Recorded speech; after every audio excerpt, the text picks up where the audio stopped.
For 5 years, Hector James had taught Lena Moretti that leaving him would be the last mistake she ever made. He told her that as an orphan in Chicago, she was invisible. No parents. No siblings. No one who would file a report if she vanished. No one who would ask questions if she didn't come home. He repeated it so often that the words stopped sounding like threats and started feeling like facts. By the time she finally ran, Lena didn't believe she was escaping. She believed she was disappearing. Tonight, she sat on the nearly empty Chicago subway, bruised, shaking, and trying to make herself small enough not to be noticed. Her red knitted sweater hung loosely over her slim frame, damp from the rain and from the panic that hadn't stopped clawing at her chest. A dark purple bruise spread across her cheekbone, and a thin cut traced the edge of her eyebrow where Hector's ring had caught her when she tried to block the last blow. Her fingers tightened around her bag like it was the only solid thing left in her world. Every time the train slowed, her heart slammed harder. Every time the doors opened, she expected Hector to step inside, eyes burning, voice calm in the way that always meant something worse was coming. He had spent years teaching her that she had nowhere else to go. That the world outside him was colder, crueler, and waiting to swallow her whole. Even now, sitting among strangers, she felt like she was still inside his cage. The carriage hummed with fluorescent light and metal echoes. Passengers glanced at her, then quickly looked away. Chicago was a city that minded its own business. Lena kept her eyes fixed on the window, barely recognizing the pale woman staring back. She looked like someone who had already been erased. Then the air changed. It wasn't loud. It wasn't sudden. Just a quiet shift, like pressure filling the space beside her. The faint scent of cedar and something colder drifted toward her. The conversations in the carriage softened. Even the silence felt heavier. Lena forced herself to look sideways. The man sitting beside her was not ordinary. Andrew Volkov leaned slightly forward, his posture relaxed but commanding, like someone who had never once asked permission to exist. His navy suit was perfectly tailored, his silver watch catching the train's harsh light. Dark ink crept above his collar, disappearing beneath his hair. His expression was calm, unreadable, and entirely focused on her injuries. And somehow, he looked even more dangerous than the man she was running from. Lena Moretti immediately looked away, her pulse pounding harder now for a different reason. Sitting beside Hector's rage had taught her to recognize danger in its loudest form. This was different. Andrew Volkov didn't radiate anger. He radiated control. The kind that didn't need to prove itself. She could feel his presence without looking at him again.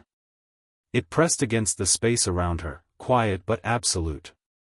The subway lights flickered overhead, briefly reflecting off his silver watch. His hands rested loosely on his knees, still, steady, deliberate. There was no nervous movement, no restless shifting. He looked like a man completely at ease in any environment, even one that wasn't his. Lena tightened her grip on her bag. She should move. She should stand. She should walk to another carriage. But her legs felt heavy, rooted to the floor by the same instinct that told prey not to startle a predator. She hated that thought, yet she couldn't shake it. Andrew Volkov didn't feel like a stranger. He felt like a force. He hadn't spoken. Not a single word. But his eyes had already taken in everything, the bruise on her cheek, the split skin near her brow, the trembling fingers, the way she kept glancing toward the doors. It wasn't curiosity. It was assessment. The train rattled into another tunnel. The lights dimmed briefly, casting shadows across his face. Lena risked another glance. His gaze was still on her, calm and clinical, like he was studying a problem he intended to solve. There was no pity in his expression. No softness. And strangely, that frightened her less. Pity meant weakness. Pity meant someone who would look away when things became dangerous. Andrew Volkov didn't look like someone who had ever looked away from anything. Lena swallowed. "I'm fine," she whispered, even though he hadn't asked. Andrew tilted his head slightly, as if acknowledging the lie but choosing not to challenge it. The subtle movement revealed more of the dark ink along his neck, intricate symbols that hinted at a world she didn't understand but instantly feared. He leaned back slightly, giving her space, yet somehow still controlling the air between them.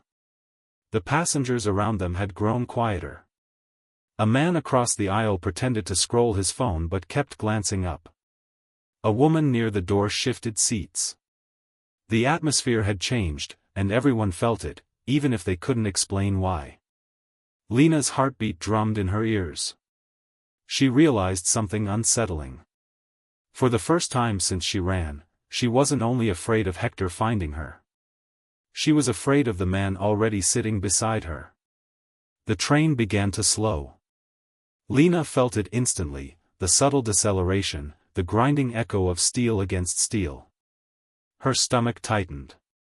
Every stop felt dangerous, but this one felt different. The platform lights appeared through the dark tunnel, harsh and white, illuminating the carriage in sudden flashes.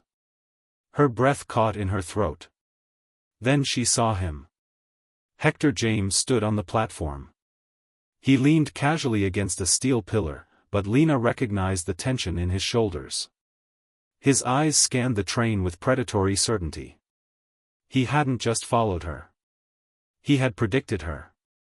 The moment his gaze locked onto hers, his mouth curled into a slow, victorious smile.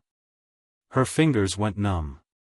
"He found me," she whispered, barely breathing. Beside her, Andrew Volkov didn't move. Not a flinch. Not even a shift in posture. His calm remained intact, as if the sudden spike in fear around him meant nothing. Lena watched Hector push away from the pillar and stride toward the doors, his boots striking the platform with deliberate force. The train hissed as the doors prepared to open. Panic surged through Lena's chest. Her body screamed at her to run, but her legs refused to respond. 5 years of conditioning wrapped around her like chains. Hector always said she would come back. That she couldn't survive without him. And now he was here, ready to prove it. "He'll take me back," she whispered, her voice cracking. Andrew finally turned his head slightly toward her. His expression remained composed, but his eyes sharpened with quiet focus. When he spoke, his voice was low, steady, and controlled. Men like him only understand hierarchy. The doors slid open. Cold air rushed into the carriage. Hector stepped forward, eyes locked on Lena. His hand lifted, ready to grab her arm, already certain of his victory. But he stopped. Andrew Volkov rose. The movement was slow, unhurried, and completely deliberate. His tall frame unfolded into the aisle, placing himself directly between Lena and the approaching man. He didn't raise his hands. He didn't speak again. He simply stood there, relaxed and immovable. Hector's confidence faltered. "That's my wife," Hector snapped, trying to recover his authority. Andrew looked at him with calm indifference. "She doesn't look like she wants to go with you." The words were quiet. Controlled. Final. The silence on the platform thickened. Hector's jaw tightened, but he didn't step forward again. For the first time, Lena saw uncertainty flicker in his eyes. The man who had controlled her for 5 years, had just run into someone he couldn't control. The silence stretched across the platform like a held breath. Hector James tried to recover first. He puffed his chest, forcing a laugh that sounded hollow even to his own ears. "You don't understand," he said, pointing toward Lena. "She's confused. She belongs with me." Andrew Volkov didn't react to the words. Instead, he reached into his coat pocket and calmly pulled out a cigarette. The motion was slow, deliberate, almost bored. He lit it with a silver lighter, the flame briefly illuminating the sharp lines of his face. He exhaled once, smoke drifting into the cold Chicago air. She doesn't belong to anyone, Andrew replied quietly. The calmness in his tone unsettled Hector more than shouting ever could. Lena watched her husband hesitate. That hesitation alone felt unreal. Hector never hesitated. He dominated every room with noise, intimidation, and control. But standing in front of Andrew, he looked smaller. Less certain. Like a man who suddenly realized he had misjudged the hierarchy. Hector tried again. She's an orphan, he snapped. She has nobody. You hear me? Nobody is coming for her. Andrew's eyes hardened slightly. He took one step forward. You are mistaken. The words fell softly, but the weight behind them was unmistakable. She is standing beside me. The platform fell silent. This isn't a house, she whispered. Andrew removed his jacket and set it aside. No, he replied calmly. It's command. He poured 2 glasses of amber liquid and handed one to her. Lena hesitated before taking it. Her fingers brushed his briefly. His grip was steady, warm, and controlled, nothing like Hector's rough impatience. You ran from a man who used your isolation against you, Andrew said quietly. He convinced you that being alone made you weak. Lena looked down at the glass, her reflection distorted in the surface. He said nobody would ever come for me. Andrew studied her posture, the slight hunch of her shoulders, the way she kept her gaze lowered, the instinct to disappear. He stepped closer, not crowding her, just enough for his presence to anchor the space. Being alone is not weakness, he said. It means you belong to no one. Lena slowly lifted her eyes. For the first time, she felt the idea take root, not as comfort, but as possibility. Hector James did not go home. He drove. Through red lights. Through rain. Through the part of Chicago he had always avoided, the industrial edges where power didn't wear suits, it carried weapons. His hands gripped the steering wheel too tightly, knuckles pale, jaw clenched hard enough to ache. The image of Lena standing behind Andrew Volkov replayed in his mind like an insult he couldn't erase. She hadn't looked afraid. That was what he couldn't accept. For 5 years, fear had been the foundation of everything. Her silence. Her obedience. Her hesitation. He had built her world carefully, piece by piece, until she believed there was nothing outside him. And in one moment, one single moment, that foundation cracked. No. Someone cracked it. Hector slammed his fist against the wheel. This isn't over, he muttered. He pulled into a dimly lit warehouse district, the kind of place where deals were made without records and loyalty was measured in survival. Water pooled on the cracked pavement as he stepped out of the car. The air smelled like oil, rust, and something darker, something permanent. Inside, the room was already occupied. Men stood in the shadows, watching him. Armed. Silent. Waiting. A rival Bratva faction. Hector swallowed his pride and stepped forward anyway. I know who he is, he said, forcing confidence into his voice. Andrew Volkov. I know his movements. His routines. His systems. No one spoke. I can get you inside his world, Hector continued. Access points. Blind spots. Everything you need. A man stepped forward from the darkness, his expression unreadable.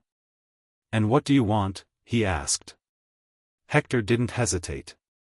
The woman. The word echoed in the room. She's mine, Hector added, his voice tightening. He doesn't get to take what belongs to me. The men exchanged brief glances. Calculations were being made. Value assessed. Risk weighed. Finally, the man nodded once. Then you better hope she's worth a war. High above the city, inside the glass fortress, Andrew Volkov stood in front of a wall of screens. Data moved silently across them, security feeds, movement patterns, alerts. He didn't look surprised. "He's escalating," Andrew said calmly. Lena stood beside him, her posture straighter now, her presence quieter but steadier. "He thinks he can still control this," she replied. Andrew turned slightly toward her, his expression composed. "He is not trying to control you anymore," he said. "He is trying to reclaim the version of you that obeyed him." Lena's jaw tightened. "That version doesn't exist." Andrew's gaze sharpened, approving. "No," he said quietly. "And soon, he will learn that." The alarm sounded just after midnight. Not loud. Not chaotic. A controlled pulse that echoed through the penthouse like a quiet warning. Lena Moretti looked up from the window, her reflection no longer the frightened woman who had stepped into this place hours earlier. Her shoulders were back now. Her breathing steady. The city lights below no longer made her feel small. Andrew Volkov didn't rush. He simply glanced at the security monitor. Several black vehicles had stopped outside the building. Armed men stepped out, moving with coordinated precision toward the entrance. At the center of them, Lena recognized the familiar posture. Hector James. "He came," she said quietly. Andrew studied the screen. "He didn't come alone." The elevator alert flashed. Unauthorized override. Someone was forcing their way up. The doors opened seconds later. Hector stepped out first, his expression wild with desperate triumph. Behind him, armed men spread across the penthouse, weapons raised. He scanned the room until his eyes landed on Lena. For a moment, he looked relieved, like a man who believed everything had returned to normal. "Lena," he breathed. "I told you I'd find you." She didn't move. That alone made him hesitate. "Come here," Hector ordered, stepping forward. "This isn't your world. These people don't care about you. You're an orphan. You have nobody. You belong with me." The words hung in the air, the same script he had used for years.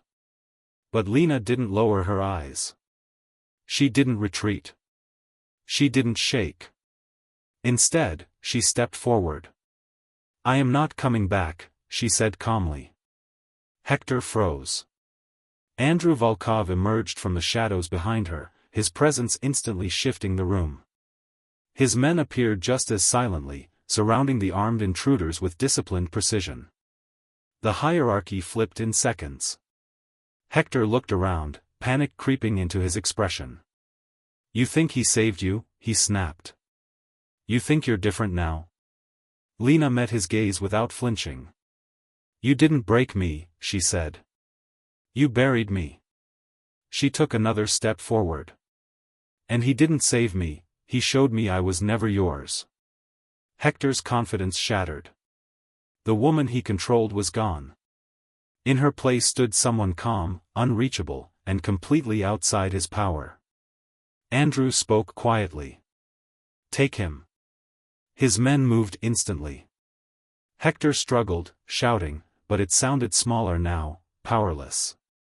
As he was dragged toward the elevator, he stared at Lena, searching for fear. He found none. The doors closed. Silence returned. Lena exhaled slowly.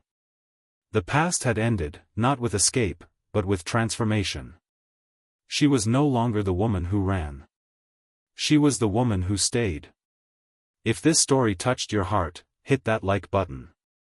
Subscribe so you never miss a story and drop a comment telling us where in the world you're listening.